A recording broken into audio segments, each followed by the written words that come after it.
June 25th, 11:15 p.m.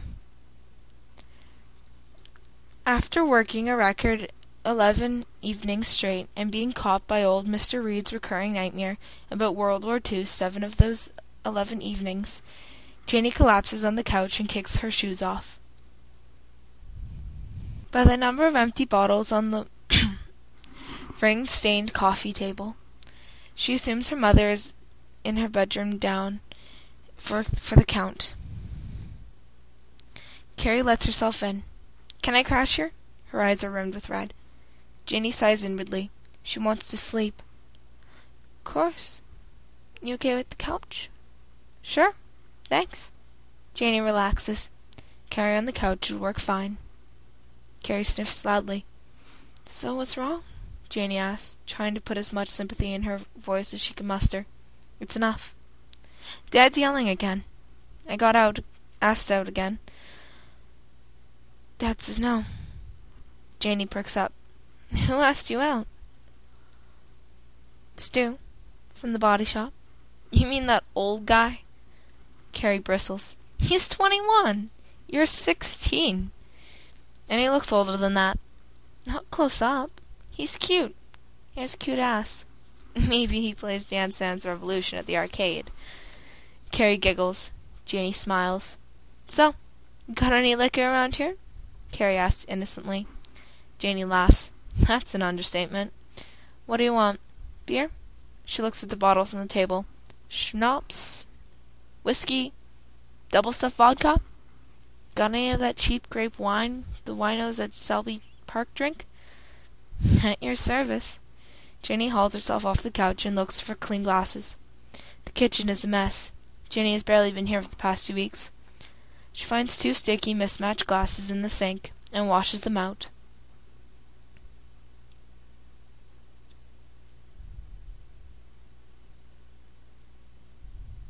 Then searches through her mother's stash for her cheap wine assortment. "Ah, here it is. Boone's Farm, right?" She unscrews the bottle and pours 2 glasses full, not waiting for an answer from Carrie, and then puts the bottle back in the fridge. Carrie flips on the TV. She takes a glass from Janie. "Thanks." Janie sips the sweet wine and makes a face. "So, what are you going to do about Stu?" She thinks it's a country song in that sentence somewhere. "Go out with him?" "Your dad's going to kill you if he finds out." "Yeah, well, what else is new?"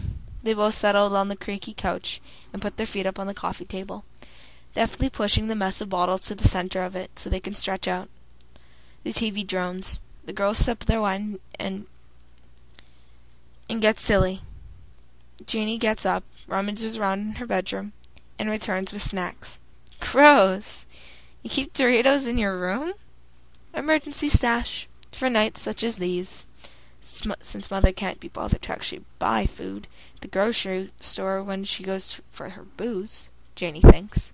"Ah," Carrie nods. 12:30 a.m. Janie is asleep on the couch. She doesn't dream. Never dreams. Janie, forced awake, catapults into Carrie's dream. It's the one by the river, again. Janie's been here twice since the first time, when they were 13. Janie is blind to the room her physical body is in. Tries to stand. If she can feel her way to her bedroom and close the door before she starts going numb, she might get enough distance to break the connection. She feels her toes for the bottles on the floor and goes around them. She reaches out for the wall and finds her way to the hallway as she and Carrie are walking through the forest in Carrie's dream. Janie reaches for the door frame. First her mother's bedroom. Hush, don't bump the door. Then the bathroom, and then her room. She makes it inside, turns and closes the door, just as Carrie and Janie approach the riverbank. The connection is lost. Janie breathes a sigh of relief. She looks around, blinks in the dark as her eyes return. She crawls into bed and sleeps. 9:06 a.m. When she wakes, both her mother and Carrie are in the kitchen. The living room is cleared of bottles. Carrie is drying a sink full of dishes, and Janie's mother is fixing her homemade morning drink, vodka and orange juice on ice. The stove is a skillet covered by a paper plate. Two pieces of buttered toast, 2 eggs over easy, and a small fortune of crisp bacon rests on the second paper plate next to the skillet. Janie's mother picks up a piece of bacon, takes her drink, and disappears back into her bedroom without a word. Thanks, Carrie. You didn't have to do this. I was planning on cleaning today. Carrie is cheerful. It's the least I could do. Did you sleep well? When did you go to bed? Janie peeks in the skillet, thinking, discovering hash browns. Wow. Not long ago. It was close to daylight, but I was so tired. You've been working ridiculous hours, Janie. Yeah, well, college. One day. How did you sleep? Pretty good. She hesitates, like she might say something else, but doesn't. Janie takes a bite of food. She's famished. Did you have sweet dreams? Carrie glances at Janie, then picks up another dish and wipes it with a towel. Not really. Janie concentrates on the food, but her stomach flips. She waits until the silence grows awkward. You want to talk about it? Carrie is silent for a long moment. No. Not really, she says finally. And picks up the speed. August 30th, 2004. It is the first day of school. Janie and Carrie are juniors. They wait for the bus on the corner of their street. A handful of other high school kids stand with them, more than anxious. Some are terribly short. Janie and Carrie ignore the freshmen. The bus is late. Lucky for Cable Strumheller, the bus is later than he is. Janie and Carrie know Cable. He's been trouble in school since the 9th grade. Janie doesn't remember him much before that. Word was that he flunked down into their grade. He was often late, always looked stoned. Now, he looked about 6 inches taller than he did in the spring. His black hair hangs in greasy ringlets in front of his eyes, and he walks with his shoulders curved, as if he were more comfortable being short. He stands away from everyone and smokes a cigarette. Janie catches his eye by accident, so she nods hello. He looks down at the ground quickly, blows smoke from his lips, tosses a cigarette on the ground and grinds it into the gravel. Carrie pokes Janie in the ribs. Lucky, it's your boyfriend. Janie rolls her eyes. Be nice. Carrie observes him carefully while he's not looking. Well, his pox face cleared up over the summer. Or maybe it's the fancy new do that hides it. Stop, hisses Janie. She giggles and feels bad about it. But she's looking at him. He's got to be about as dirt poor as Janie, judging by his clothes. He's just a loner. And quiet.